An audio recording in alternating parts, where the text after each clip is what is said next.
Assalamualaikum warahmatullahi wabarakatuh. Saya Rafina Pujalasari. Di sini saya akan menjelaskan mengenai Good Corporate Governance atau GCG. Yang pertama, saya akan menjelaskan tahapan penerapan GCG pada sebuah perusahaan. Perlu diketahui, GCG merupakan sistem tata kelola perusahaan yang bertujuan untuk menciptakan organisasi yang transparan, akuntabel, dan berkelanjutan. Penerapannya dilakukan melalui beberapa tahapan, seperti yang pertama yaitu tahap persiapan. Pada tahap ini, perusahaan melakukan identifikasi kebutuhan, menyusun kebijakan, membentuk struktur organisasi, serta menyiapkan sumber daya yang diperlukan untuk penerapan GCG. Lalu yang kedua ada tahap implementasi. Tahap implementasi merupakan proses penerapan prinsip-prinsip GCG ke dalam seluruh aktivitas perusahaan, termasuk pengambilan keputusan, pengelolaan sumber daya, dan juga pengawasan operasional. Yang ketiga ada tahap evaluasi. Pada tahap ini, evaluasi dilakukan untuk mengukur efektivitas penerapan GCG melalui audit, penilaian kinerja, dan juga perbaikan berkelanjutan agar tata kelola perusahaan semakin optimal. Yang keempat atau yang terakhir ada budaya organisasi. Budaya organisasi menjadi fondasi utama dalam penerapan GCG. Nilai integritas, profesionalisme, dan juga etika kerja harus diterapkan oleh seluruh anggota organisasi agar prinsip GCG dapat berjalan secara konsisten. Selanjutnya ada keseimbangan antara aspek ekonomi dan juga sosial dalam GCG. Penerapan GCG tidak hanya berorientasi pada pencapaian keuntungan ekonomi, tetapi juga memperhatikan tanggung jawab sosial perusahaan. Keseimbangan ini diwujudkan melalui beberapa prinsip dan juga mekanisme.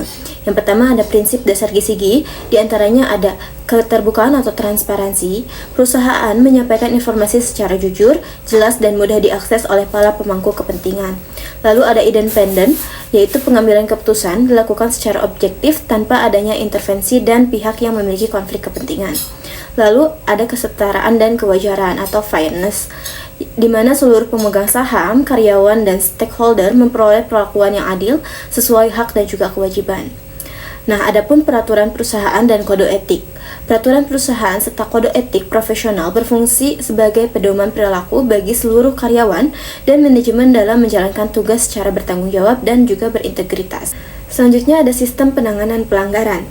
Untuk menjaga akuntabilitas perusahaan, diperlukan mekanisme penanganan pelanggaran yang meliputi yang pertama ada kebijakan pengelolaan pengaduan pelanggaran, yang kedua ada ketentuan umum penanganan pengaduan, lalu ada proses penanganan pengaduan secara objektif dan juga transparan, pemantauan tindak lanjut setiap laporan, lalu pelindungan bagi pelapor dan pihak terlapor, selanjutnya pemberian penghargaan kepada pelapor yang beritikat baik.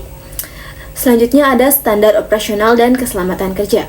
Perusahaan wajib memiliki standar operasional prosedur atau SOP yang jelas serta menerapkan sistem keselamatan dan kesehatan kerja atau K3 untuk menciptakan lingkungan kerja yang aman dan juga produktif. Selanjutnya ada struktur organisasi dalam GCG.